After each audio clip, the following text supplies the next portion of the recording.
stand by to listen to a career podcast from the College of Media and Publishing. Don't forget we have online courses in proofreading, journalism, writing and marketing. Visit our website for full course details. You'll find us at collegeofmediaandpublishing.co.uk. There you could also download our brochure and claim a free copy of our ebook called Career Booster. Once again, that's all at collegeofmediaandpublishing.co.uk.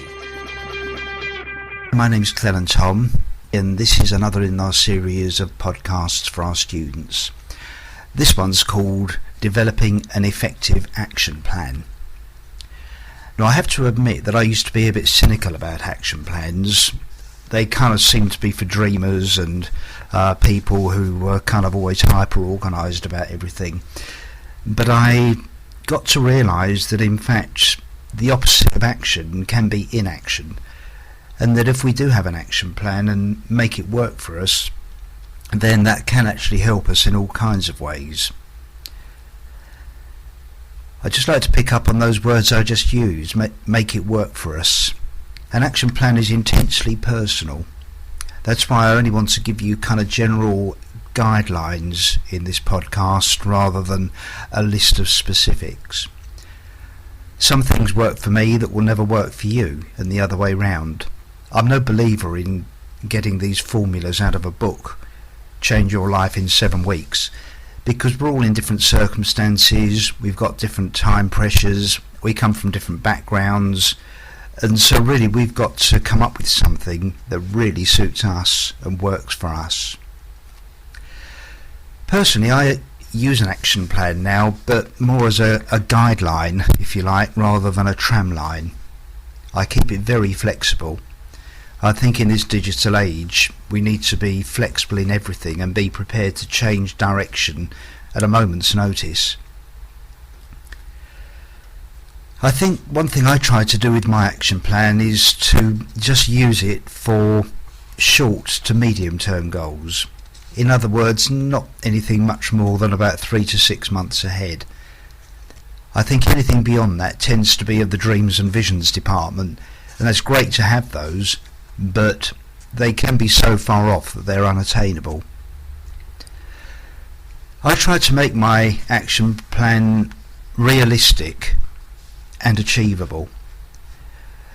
There's no point in putting down things that deep in your heart you know you haven't got the time or the ability to do. All that does is lead to discouragement and disappointment. The idea of an action plan is to help you to do things that you can do, not to make you a slave to things that you can't. So I tend to write down all the things that I need to, or want to, and there's a difference, achieve in the next, say, 3 months. I then look at my diary, my time constraints, and make sure that I can actually do those things without either failing completely, half killing myself through overwork, or not setting myself enough to do. And once I've worked out the time element, then I list them in a draft form, and each one I try to make it a little bit more than I can comfortably manage. In other words, it's good to try and stretch yourself a bit rather than just stick within your comfort zones and set yourself targets that are easily achieved. As I say, I prefer my plan to be very practical. It's not a dream exercise, and I'm not knocking those because they're important too.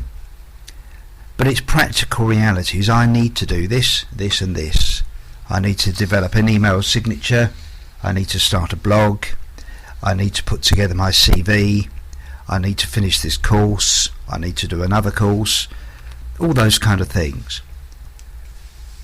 So set aside some time, and it doesn't have to be long, and just write down the things that you really need to achieve. And personally, I don't have separate plans for my personal life and my business life.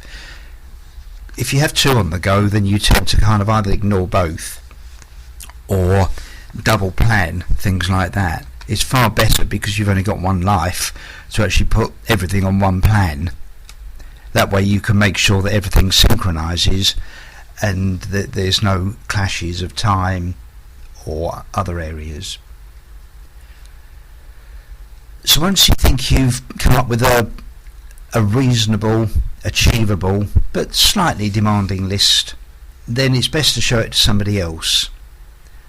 You send it to us if you like, and I'll be glad to have a look at it, or get input from somebody who knows you, knows your situation, and can give a bit of advice, particularly on things like, well, do you really think you can achieve that in this time, or don't you think this is more important? And once you've had some outside input, then list it into priorities. In other words, not priorities of urgency necessarily, but priorities in terms of date. Because ultimately we live by days, hours, weeks, not by urgency. Now it could be that something on your action plan might be important and urgent, like it needs to be done today, that's fine. But don't always think that the most important things are necessarily urgent. So break it down into priorities in terms of dates, starting today, tomorrow, this week, next week. And the next tip I find vital is that I then put the action plan into my diary. I find if you don't do this, then you never actually follow through the action plan at all.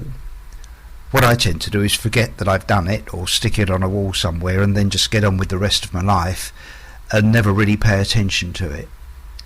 For me, the only way I can actually see through an action plan is to have it in my diary on certain dates.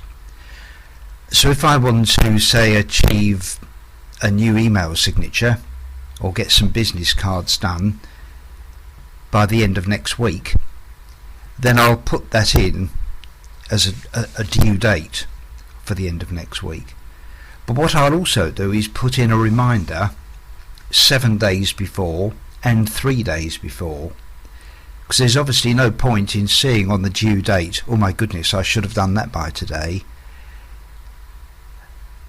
So it's important to have reminders to make sure you're getting towards that deadline. Some things, for instance, I put in my diary every day until they're done. So think that through and how it can work for you. And then I use my diary as a to-do list in that sense. I tick off the things on my action plan that I've achieved as I do them. And that's basically how it works. And then set aside probably a couple of hours a month, put that on your action plan too, to review how you've been doing, maybe change things, and also put in another month so that you've always got 3 months ahead that you're working and planning on. Again, that's only a guideline in time. You've got to do what suits you. So there's some thoughts then on action plans. They can be really useful. They've certainly helped me become more efficient, but I would stress the importance of flexibility. I tend to find that some days something will crop up, or I'll have an idea and everything else stops in order to deal with that. And that's okay. The action plan is there to guide, not to restrict me, and I think probably yours should be the same. So do have fun doing it, see it as a challenge, not a heavy weight round your neck, and if I can help you with them, do email me and maybe send yours in for me to have a look at if you'd like me to. Thanks for listening. Check out our website for more free downloadable podcasts at collegeofmediaandpublishing.co.uk. There you'll also find more information about the online courses we run in proofreading, journalism, writing and marketing. For full details, go to collegeofmediaandpublishing.co.uk.